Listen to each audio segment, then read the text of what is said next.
Good afternoon, everybody. It is a privilege to be here in Panama City Beach with the men and women of the United States Coast Guard.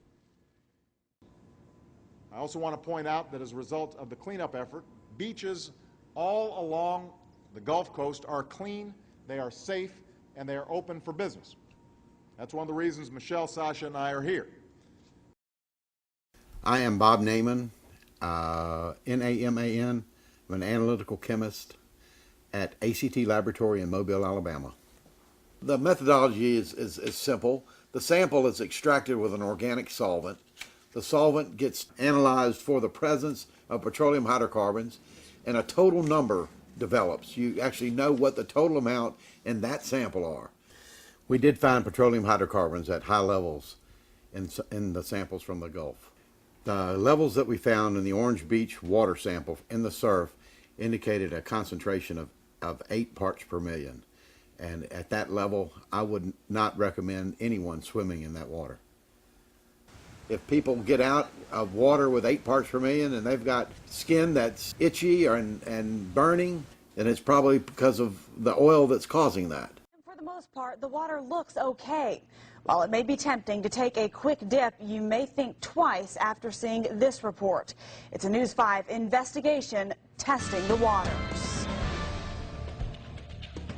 To our eye, the water looked pretty normal until we took those samples to a lab. When testing for oil or grease, how much would be normal on the beach? I wouldn't think that you'd find very much on the beach. There's no real normal amount. Normal is non-detected. Bob Naiman is a chemist with nearly 30 years of experience. He tested our water and sand for oil and petroleum. But when he started testing the water, this is what he found.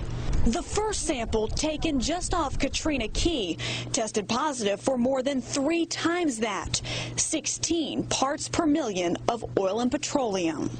The second sample was water from Orange Beach. Here we saw light sheen, and the test confirmed, coming back with 29 parts per million. In Gulf Shores, we came across some kids digging in the sand, some 20 yards from any waves. You mind if I get a sample of your water? But even there, the sample came back 51 parts per million. The numbers keep getting higher. Gulf Shores beach water, right where people were swimming, showed 66 parts per million.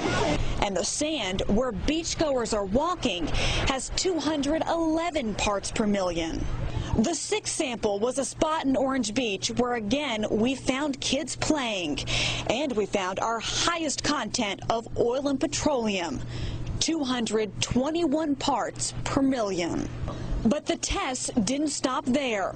The sample we haven't yet told you about is the one collected from Dolphin Island Marina near some boom, which we can only imagine's been handled by cleanup workers. When Naiman added an organic solvent to separate the oil from the water, just like he did with all the other samples, this sample exploded right in his lab. I mean, like almost instantaneous. Actually, maybe 1 second. It's just weird.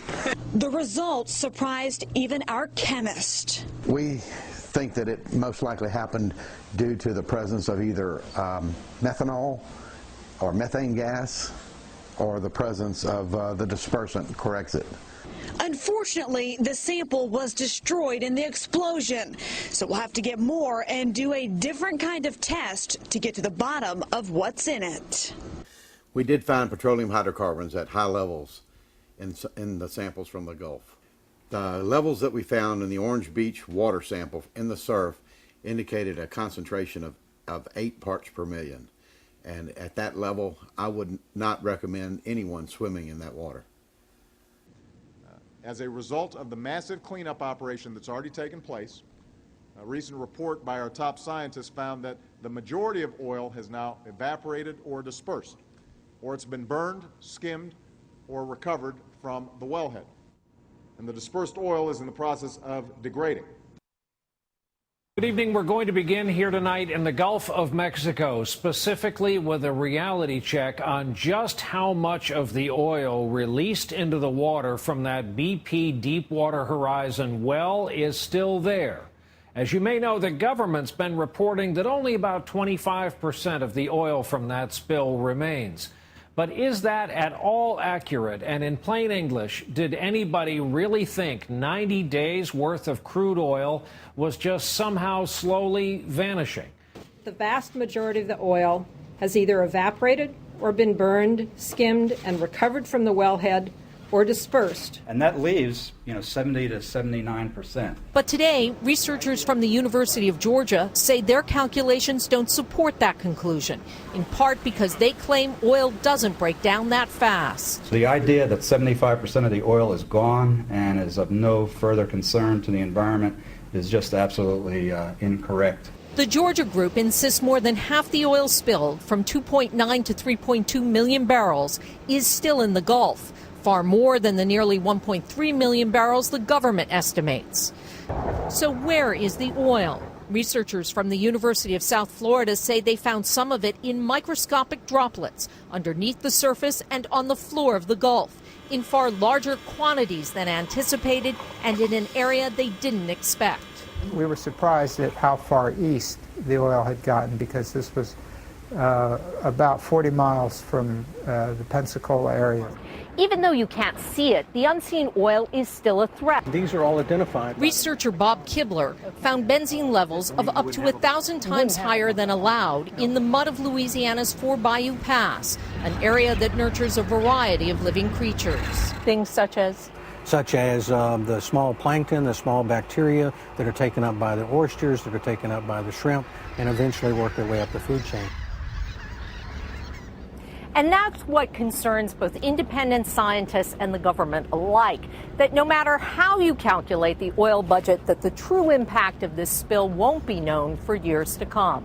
Brian? And again tonight, there is new research that seems to contradict the government's assessment of just how much oil is still in the water in the Gulf of Mexico after that leak that lasted almost 90 days. Today's report from the respected Woods Hole Oceanographic Institute on Cape Cod says there's a huge plume of dispersed oil deep in the waters of the Gulf that isn't breaking down quickly and still could be there months from now. The Wall Street Journal, by the way, compares it to the size of Manhattan. Today, NOAA's administrator told NBC's Ann Thompson the government's estimate that 74% of the oil is gone is, in her words, being refined, and those numbers are undergoing a very rigorous peer review. Meanwhile, in a desperate attempt to get the story off the front page, the administration way overstated the amount of oil that's been removed. The first week of August, the White House was pushing a report that said 75% of the oil was gone. How's that possible? But at an Energy Committee hearing yesterday, a top NOAA scientist gave the exact opposite figure.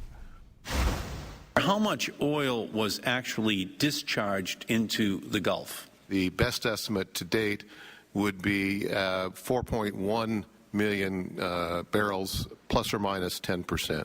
Out of the 4.1 million barrels discharged, how many barrels are still in the Gulf or on its shores in some form? Probably about 3/4.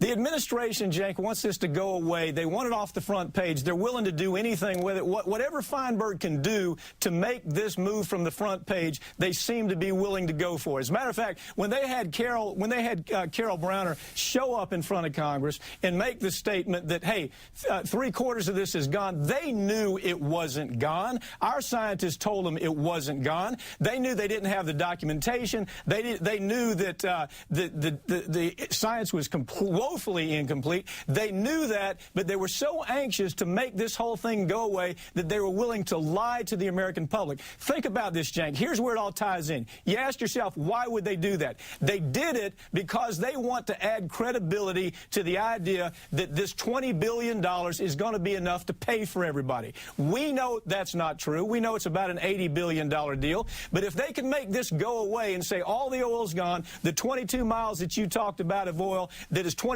miles long, it's 1 mile across, it's 600 feet deep. That's just one of the plumes. And that's another point. That's just one of the plumes we're talking about here. But if the government, if the White House can say, hey, listen, it's not as bad as you thought it was, then all of a sudden it moves away from the front page.